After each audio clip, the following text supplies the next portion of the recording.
Paper देखा नहीं था तब तक तो ऐसे लग रहा था कि हो जाएगा। फिर जैसे ही फिजिक्स देखी तो ऐसे लग रहा था कि इस बार फिर नहीं होगा। बुढ़ानिया सर सेमिनार में सारा डिप्रेशन दूर हो जाता था। मैं तो हॉस्टल से बाहर ही नहीं गई, मतलब बस कोचिंग गए और वापस आए। मेरे ऐसे चाचा है, वो डॉक्टर है। उनको देख के ऐसे लगा कि अब मैं भी डॉक्टर ही बनूंगी। भाई दुनिया में बने भाई देखे हमारी कहते बने। सबसे बड़ा श्रेय आप किसे देना चाहेंगे आज के दिन? गुरु कृपा। डाउट बुढ़ानिया सर तो क्लास में ही मतलब पूरा समर सब डिस्कस करते थे, तो वो हर एक डाउट बता देते थे। कोचिंग का तो बहुत ही रोल होता है, मतलब मुझे पहले ऐसे पता नहीं था नीट में कितने मार्क्स का पेपर होता है, कहाँ से कैसे क्वेश्चन बनते हैं, कैसे पढ़ना होता है। कोचिंग में जितने भी मतलब टेस्ट हुए उनमें उन्होंने हर एक लाइन से क्वेश्चन उठा उठा के पूछे थे। कोचिंग में जैसे जैसे पढ़ाते हैं ना वो पढ़ो। मैं तो ये सोच के जाती थी कि आज कोचिंग में जितना पढ़ाएंगे ना टीचर, वो मैं सारा वहीं पे कवर कर लूँगी। जब किसी बेटी की आंखों में डॉक्टर बनने का सपना पलता है तो वो महज एक डिग्री नहीं, उस परिवार की, समाज की उम्मीदें होती हैं, उनके हौसलों की वो उड़ान होती है। और आज आपको एक ऐसी ही बेटी से मिलवाने जा रहे हैं जिसने खूब मेहनत की 1 साल और आज वो डॉक्टर बनकर पूरे परिवार का नाम रोशन कर रहे हैं। माधुरी, आप सबसे पहले तो आपको बहुत बहुत बधाई हो कि आप डॉक्टर बन चुके हैं। Thank you sir. कब पता चला आपको कि आपके नाम के आगे आज से डॉक्टर माधुरी लगेगा? जब पेपर के बाद में मार्क्स कैलकुलेट किए थे तब। अच्छा, उसी टाइम पता चल गया था कि अब रिजल्ट चाहे कैसा भी हो?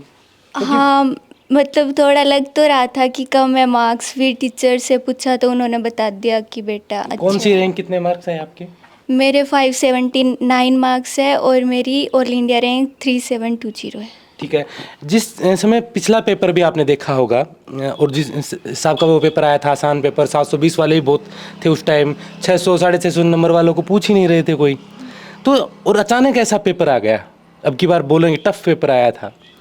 तो आप पेपर देने जब बैठे तो दिमाग में क्या चल रहा था कि हो जाएगा सिलेक्शन या टफ पेपर है, नहीं हो पाएगा तो क्या करेंगे? पेपर देखा नहीं था तब तक तो ऐसे लग रहा था कि हो जाएगा। फिर जैसे ही फिजिक्स देखी तो ऐसे लग रहा था कि इस बार फिर नहीं होगा। फिर सबके मतलब मार्क्स ऐसे ही आ रहे थे तो। अच्छा, फिर आपने उस समय जो पेपर देखा ना, तो कैसी स्ट्रेटजी बनाई कि मुझे क्या करना है, क्या नहीं करना है? मैं पहले बायो करती हूँ, तो फिर बायो और केमिस्ट्री मुझे ठीक लगी थी। उसके बाद में फिजिक्स देखी तो वो थोड़ी टफ थी। फिर मेरे से जो हुए वो मैंने कर लिए। फिर OMR भर ली। उसके बाद में जिनमें ज़्यादा टाइम लग रहा था वो फिर किए। जैसे ये जो पेपर की अपन तैयारी करते हैं, इसमें कोचिंग का, पेरेंट्स का कितना क्या रोल होता है? आपके इस पूरे समय में कैसा रोल रहा कोचिंग संस्थाकार इनका? कोचिंग का तो बहुत ही रोल होता है, मतलब मुझे पहले ऐसे पता नहीं था नीट में कितने मार्क्स का पेपर होता है, कहाँ से कैसे क्वेश्चन बनते हैं, कैसे पढ़ना होता है। कोचिंग में जितने भी मतलब टेस्ट हुए उनमें उन्होंने हर एक लाइन से क्वेश्चन उठा उठा के पूछे थे, तो हमें पता चलता था अच्छा इस लाइन में भी क्वेश्चन बन सकता है। अच्छा। उनका बहुत ज़्यादा। अच्छा, इसमें कैसे पढ़ना पड़ता है? थोड़ा सा ऐसे बताएं कि किस तरीके से पढ़ना उचित है, क्योंकि बहुत से बच्चे कहते हैं कि हम पढ़ते बहुत हैं, लाइब्रेरी जाते हैं, दिन में 8-8 घंटे पढ़ते हैं। क्या रूटीन होना चाहिए, किस तरीके से पढ़ना चाहिए, किस सब्जेक्ट को कितना पढ़ना चाहिए? थोड़ा सा आप अपने हिसाब से बताएं कि आपने कैसे किया। पहले तो मतलब कोचिंग में जैसे जैसे पढ़ाते हैं ना वो पढ़ो। मैं तो ये सोच के जाती थी कि आज कोचिंग में जितना पढ़ाएंगे ना टीचर, वो मैं सारा वहीं पे कवर कर लूँगी। अच्छा। तो 90% तक तो हो ही जाता था। और फिर वापस आके जो आज करवा दिया वो मैंने आज ही पढ़ लिया, ऐसे पढ़ती थी। और फिर टेस्ट होता था तो एक बार फिर से देख लेते। खुद से कुछ नहीं, वो कोचिंग वाले बता देते हैं, वैसे पढ़ना होता है। तो माधुरी, आप ये बताएं कि जिस तरीके से आपने बताया कोचिंग में आपका क्या शेड्यूल था, स्कूल में आप घर पे आने के बाद में कैसे, हॉस्टल में रहते थे आप? हाँ। गुरु कृपा के हॉस्टल में या बाहर? नहीं, बाहर। बाहर हॉस्टल में रहते थे। एक मैनेजमेंट का, जो बुढ़ानिया सर वहाँ हैं, राजेश कुलेरी सर वहाँ हैं, कोचिंग का मैनेजमेंट, एक टीचर्स का बच्चों के साथ इंटरेक्शन, क्योंकि बहुत से बच्चे हैं ना, वो टीचर से इंटरेक्ट नहीं कर पाते हैं बड़े बड़े इंस्टीट्यूट में। तो आसान था वहाँ आपके लिए किसी भी टीचर से बातचीत करना? कभी कोई डाउट होते थे, कोई प्रॉब्लम होती थी तो किससे आप कैसे करते थे? डाउट बुढ़ानिया सर तो क्लास में ही मतलब पूरा समर सब डिस्कस करते थे, तो वो हर एक डाउट बता देते थे। और फिर कोई बच्चा है तो बाहर डाउट काउंटर पे पूछ लेते थे।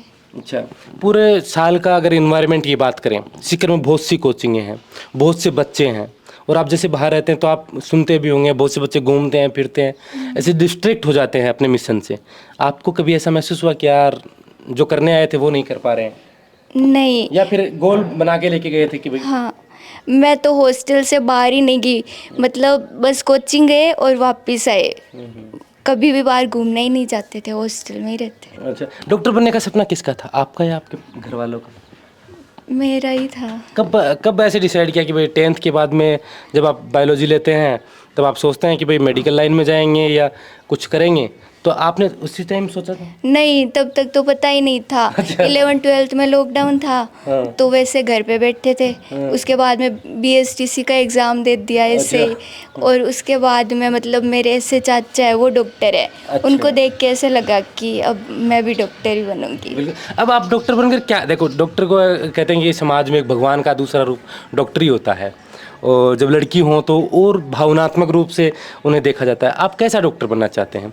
एक जो पैसा कमाता है अच्छा खासा और बड़े हॉस्पिटल मिल जाए, वहाँ नौकरी करे, फिर अपना हॉस्पिटल हो जाए, या फिर एक समाज सेवा के भाव से? हाँ, मेरे गांव में कोई डॉक्टर नहीं है। अच्छा, पहले डॉक्टर हो आप? हाँ, और हमारे गांव में जो हॉस्पिटल है उसमें भी नर्स ही है, अभी तक डॉक्टर है ही नहीं कोई। अच्छा। तो मुझे तो वहीं पे रहना है। अच्छा, एक तो आपने चाचा जी का बताया, और कभी कभी कई इंसिडेंट ऐसे होते हैं कि यार ये, हाँ अपन हॉस्पिटल में जाते हैं, कहीं अपने साथ व्यवहार अच्छा नहीं होता, तब ऐसे टीस होती है कि यार ये बन के अपना आएंगे, ऐसा कुछ हुआ था आपके कभी? नहीं, मैं कभी गई नहीं हॉस्पिटल। नहीं, बढ़िया, भगवान करे नहीं जाए आप, सिर्फ इलाज करने के लिए जाए। ये आज ननिहाल आ गए आप, कितने दिन से ननिहाल है?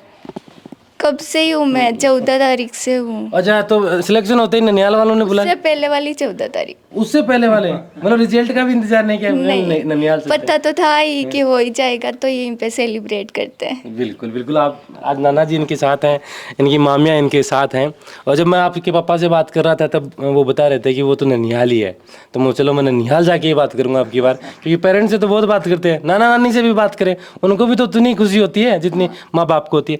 उन बच्चों के लिए आप बताएं जो कई बार डिप्रेशन का शिकार हो जाते हैं, कई बार एग्ज़ाम, जैसे आपके टेस्ट सीरीज होते हैं, टेस्ट होते हैं, नंबर नहीं बन पाते हैं, अप डाउन चलता रहता है, वो डिप्रेशन के शिकार होकर फिर वो राह भटक जाते हैं, वो एम भटक जाते हैं, वो जो नीट का फाइनल एग्ज़ाम है, कैसे उससे बचा जाए? मैं मार्क्स पे ध्यान नहीं देती थी। कभी कभी ऐसे लगता भी था कि इस बार कम आ गए, तो पेरेंट्स को साथ देना चाहिए। मेरे पेरेंट्स कभी नहीं बोलते थे कि मतलब बेटा इतने मार्क्स आने चाहिए, ये रैंक आनी चाहिए। वो बोलते थे बस पढ़ती रहे, लास्ट तक अपने आप हो जाएगा अच्छा, और जैसे टीचर बताते हैं वैसे पढ़ते जाओ। आपके मम्मी पापा क्या करते हैं? मेरे पापा तो रोडवेज बस चलाते हैं और मम्मी हाउस वाइफ है। बिल्कुल, आपने बहुत अच्छा काम किया। आपकी दोहिती अब डॉक्टर बनेगी, हाँ सब खुशी है इस बात की? कितनी खुशी है? बहुत ज़्यादा। अच्छा, आपने कभी सोचा था कि भाई मेरे भी दोहितियाँ हैं वो? दुनिया में बने न भाई हो से तो आई हाँ। भाई, दुनिया में बने न भाई देखे हमारी कहते बने।